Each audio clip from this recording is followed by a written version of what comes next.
Friends, ಇವತ್ತಿನ ತಿಂಡಿಗೆ ದೋಸೆ ಹಿಟ್ಟು ರೆಡಿಯಾಗಿದೆ. ಬಿಸಿ ಬಿಸಿ ದೋಸೆ, ಹಾಗೆ ಅದ್ರ ಜೊತೆಗೆ ನೆಂಚ್ಕೊಳ್ಳೋದಕ್ಕೆ ಒಂದು ಗ್ರೇವಿ ಕೂಡ ಬೇಕಲ್ವಾ. ಸಿಂಪಲ್ಲಾಗಿ ಬೇಗನೆ ಆಗುವಂತಹ, ಟೇಸ್ಟಿಯಾಗಿರುವಂತಹ, ಹೆಲ್ತಿಯಾಗಿರುವಂತಹ ಒಂದು ಗ್ರೇವಿಯನ್ನು ಮಾಡೋಣ. ದೋಸೆ ಅಂದರೆ ಯಾರಿಗೆಲ್ಲ ಇಷ್ಟ, ಅದು ಮಸಾಲೆ ದೋಸೆ ಅಂದರೆ ಯಾರಿಗೆ ಇಷ್ಟ, ಹಾಗೆ ಕಮೆಂಟಲ್ಲಿ ತಿಳಿಸಿ. ನೋಡಿ, ಇಲ್ಲಿ ಹೆಸರು ಬೇಳೆನ ನಾನು ತೊಗೊಂಡಿದ್ದೀನಿ. ಆ ಮನೆಯಲ್ಲಿ ಎಷ್ಟು ಜನ ಇರ್ತಾರೆ ನೋಡಿ, ಅಳತೆಯಲ್ಲಿ ತೊಗೊಂಡ್ರೆ ಸಾಕಾಗುತ್ತೆ. ಇಲ್ಲಿ ನಾನು ಸುಮಾರು 1 ಕಪ್ಪಷ್ಟು ಹೆಸರು ಬೇಳೆನ ತೊಗೊಂಡಿದ್ದೀನಿ. ಹಾಗೆ ಇಲ್ಲಿ 2 ಟೊಮೆಟೊ, 2 ಈರುಳ್ಳಿ, ಕೊತ್ತಂಬರಿ ಸೊಪ್ಪು, ಧನಿಯಾ ಪುಡಿ, ಹಾಗೆ ಖಾರದ ಪುಡಿ, ಹಸಿಮೆಣಸಿನ್ಕಾಯಿ, ಬೆಳ್ಳುಳ್ಳಿ, ಸ್ವಲ್ಪ ಶುಂಠಿ ತುರಿ, ಸ್ವಲ್ಪ ಗರಂ ಮಸಾಲ, ಇದೆಲ್ಲನೂ ಕೂಡ ನಾನು ರೆಡಿ ಮಾಡಿ ಇಟ್ಕೊಂಡಿದ್ದೀನಿ. ಇದನ್ನೆಲ್ಲ ಕೂಡ ನಾನೀಗ ಹೆಸರು ಬೇಳೆ ಜೊತೆಲೇ ಹಾಕಿ ಕೂಗಿಸ್ಕೊಳ್ತೀನಿ. ಹಸಿಮೆಣಸಿನ್ಕಾಯಿ ಬೇಡ ಅಂದವರು ಒಣಗಿದ ಮೆಣಸಿನ್ಕಾಯಿನೂ ಕೂಡ ಬಳಸ್ಬೋದು, ಬಟ್ ಹಸಿಮೆಣಸಿನ್ಕಾಯಿ ಹಾಕಿದ್ರೆ ಸ್ವಲ್ಪ ರುಚಿ ಚೆನ್ನಾಗಿರುತ್ತೆ. ಹಾಗಾಗಿ ಹಸಿಮೆಣಸಿನ್ಕಾಯಿನ ಕಟ್ ಮಾಡಿ ರೆಡಿ ಮಾಡಿ ಇಟ್ಕೊಂಡಿದ್ದೀನಿ.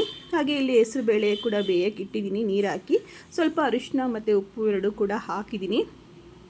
ಇದು ಸ್ವಲ್ಪ ಬೇಯ್ತಾ ಇದ್ದಾಗಿನ ಸ್ವಲ್ಪನೇ ಗರಂ ಮಸಾಲ ಹಾಕ್ತಾಯಿದ್ದೀನಿ ನಾನು.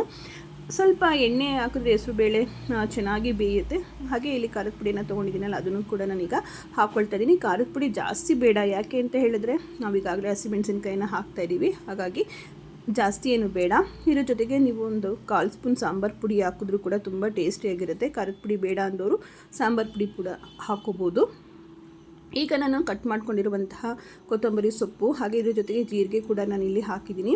ಶುಂಠಿಯನ್ನು ಕೂಡ ಇಲ್ಲಿ ತುರಿದು ಹಾಕ್ಕೊಳ್ಳಿ, ತುಂಬ ಚೆನ್ನಾಗಿರುತ್ತೆ.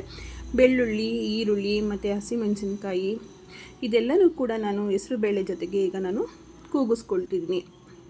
ಇದನ್ನೆಲ್ಲನೂ ಚೆನ್ನಾಗಿ ಕೂಗಿಸ್ಕೊಳ್ಳೋದ್ರಿಂದ ಗ್ರೇವಿ ಗಟ್ಟಿಯಾಗಿ ಬರುತ್ತೆ, ಹಾಗೆ ಒಂದು ಒಳ್ಳೆ ಟೇಸ್ಟನ್ನ ಕೂಡ ಕೊಡುತ್ತೆ. ಹಾಗಾಗಿ ಹೆಸರು ಬೇಳೆ ಜೊತೆಯಲ್ಲೇ ಇದನ್ನೆಲ್ಲ ಹಾಕಿ ನಾನೀಗ ಕೂಗಿಸ್ಕೊಳ್ತಿದ್ದೀನಿ. ಸುಮಾರು 2 ರಿಂದ 3 ವಿಷಲನ್ನು ನಾನಿಲ್ಲಿ ಕೂಗಿಸ್ಕೊಳ್ತಾ ಇದ್ದೀನಿ.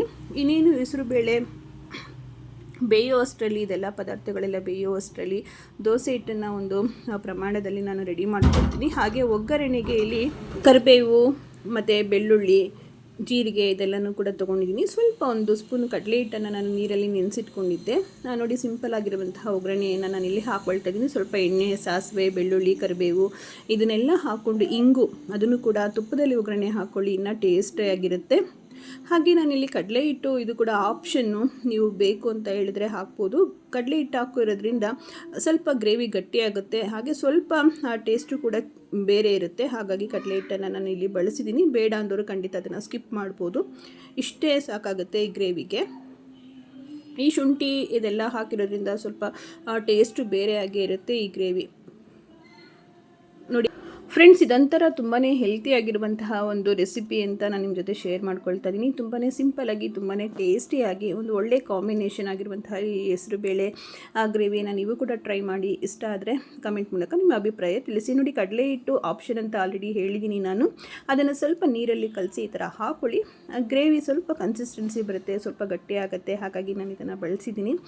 ಬಿಸಿ ಬಿಸಿ ದೋಸೆ ಜೊತೆಗೆ ಈ ಥರ ಕಾಂಬಿನೇಷನ್ ಮಾಡ್ಕೊಂಡಿದ್ರೆ ತುಂಬಾ ಚೆನ್ನಾಗಿರುತ್ತೆ. ಮಕ್ಕಳುಗಳು ಕೂಡ ತುಂಬ ಖುಷಿಪಟ್ಟು ತಿಂತಾರೆ. ಈ ಗ್ರೇವಿ ಬರೀ ದೋಸೆಗೆ ಅಂತಲೇ ಅಲ್ಲ, ಪರೋಟ, ಪೂರಿ ಇದು ಎಲ್ಲರಿಗೂ ಕೂಡ ಒಳ್ಳೆ ಕಾಂಬಿನೇಷನ್ ಆಗುತ್ತೆ. ಹಾಗೆ ಮಧ್ಯಾಹ್ನ ರೈಸ್ಗೆ ಇದೊಂದು ಸ್ವಲ್ಪ ಗ್ರೇವಿ ಅದನ್ನು ಕೂಡ ಅಡ್ಜಸ್ಟ್ ಆಗಿಬಿಡುತ್ತೆ ಗ್ರೇವಿ ಇದ್ದರೆ. ಹಾಗಾಗಿ 2 ಟೈಮ್ಗೂ ಕೂಡ ಇದೊಂದು ಸೂಟೇಬಲ್ ರೆಸಿಪಿ ಅಂತಲೇ ಹೇಳ್ಬೋದು. ನೋಡಿ, ಇದು ಹೆಂಚು ಕಾದಿದೆ. ಈಗ ಇದು ಡಿಮಾರ್ಟಲ್ಲಿ ತಂದಿದ್ದಂತಹ ಒಂದು ದೋಸೆ ತವ. ಇದು ನಾನ್ ಸ್ಟಿಕ್ ಆಗಿರೋದ್ರಿಂದ ಎಣ್ಣೆ ಏನೂ ಹಾಕೋ ಅವಶ್ಯಕತೆ ಇಲ್ಲ, ದೋಸೆ ಹಾಗೆ ಎದ್ದೇಳುತ್ತೆ. ಆದರೆ ಸ್ವಲ್ಪ ಫಸ್ಟ್ ದೋಸೆಗೆ ಅಷ್ಟೇ ನಾನು ಎಣ್ಣೆಯನ್ನು ಹಾಕ್ತೀನಿ, ಜಾಸ್ತಿ ಏನೂ ಹಾಕೋದಿಲ್ಲ. ದೋಸೆ ಎಷ್ಟು ತೆಳುವಾಗಿ ಕೂಡ ಹಾಕಿದ್ರೂ ಕೂಡ ದೋಸೆ ಚೆನ್ನಾಗಿ ಬರುತ್ತೆ. ಬರೀ ದೋಸೆಗೆ ಮಾತ್ರ ಇದನ್ನು ನಾನು ಇಟ್ಕೊಂಡಿದ್ದೀನಿ, ಬೇರೆ ಏನೂ ಇದರಲ್ಲಿ ಮಾಡೋದಿಲ್ಲ.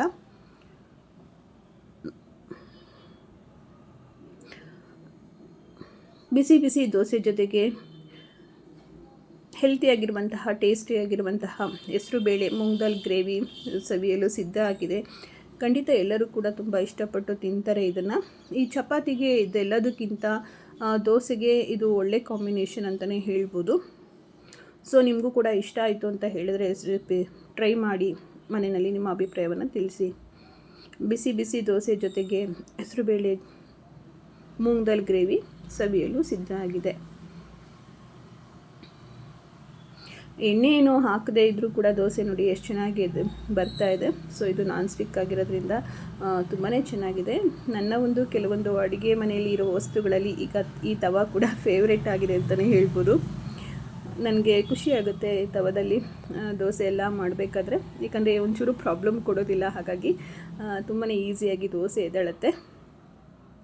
ಗರಿ ಗರಿಯಾದಂತಹ ಬಿಸಿ ಬಿಸಿ ದೋಸೆ ಜೊತೆಗೆ ಮುಂಗಲ್ ಗ್ರೇವಿ ಕೂಡ ಸರ್ವ್ ಮಾಡಲಿಕ್ಕೆ ಸಿದ್ಧ ಆಗಿದೆ. ಇನ್ನೇನು ಟೇಸ್ಟ್ ಮಾಡಿ ಮಕ್ಕಳು ಹೇಗಿದೆ ಅಂತ ಹೇಳೋದೊಂದೇ ಬಾಕಿ. ಈ ರೀತಿ ಮಾಡಿಕೊಟ್ರೆ ಯಾರಿಗೆ ತಾನೇ ಇಷ್ಟ ಇಲ್ಲ, ದೊಡ್ಡವರಿಂದ ಚಿಕ್ಕವರು ಎಲ್ಲರಿಗೂ ಕೂಡ ಈ ಒಂದು ದೋಸೆ ತುಂಬಾ ಇಷ್ಟ ಆಗುತ್ತೆ ಅಂತಲೇ ಹೇಳ್ಬೋದು. ಅದರಲ್ಲೂ ದೋಸೆಗಳಂತೂ ಹಲವಾರು ಥರ ದೋಸೆಯನ್ನು ಮಾಡ್ತಾರೆ. ನನ್ನ ಫೇವ್ರೆಟ್ ದೋಸೆ ಬಂದು ಮಸಾಲೆ ದೋಸೆನೇ. ಹಾಗೆ ಮೈಸೂರು ದೋಸೆ ಬರುತ್ತಲ್ಲ, ಅದು ಕೂಡ ನನ್ನ ಫೇವ್ರೆಟ್ ಅಂತಲೇ ಹೇಳ್ಬೋದು. ಸಿಂಪಲ್ಲಾಗಿ ಮಾಡಿರುವಂತಹ ಈ ಗ್ರೇವಿ ಹೇಗನ್ನಿಸ್ತು, ನಿಮ್ಮ ಅಭಿಪ್ರಾಯವನ್ನು ತಿಳಿಸಿ. ಇಷ್ಟ ಆದರೆ ನೀವು ಕೂಡ ಟ್ರೈ ಮಾಡಿ ಅಂತ ಹೇಳೋದಕ್ಕೆ ಇಷ್ಟಪಡ್ತೀನಿ. ಮತ್ತೆ ಭೇಟಿಯಾಗೋಣ. ಧನ್ಯವಾದಗಳು. ನಮಸ್ತೆ.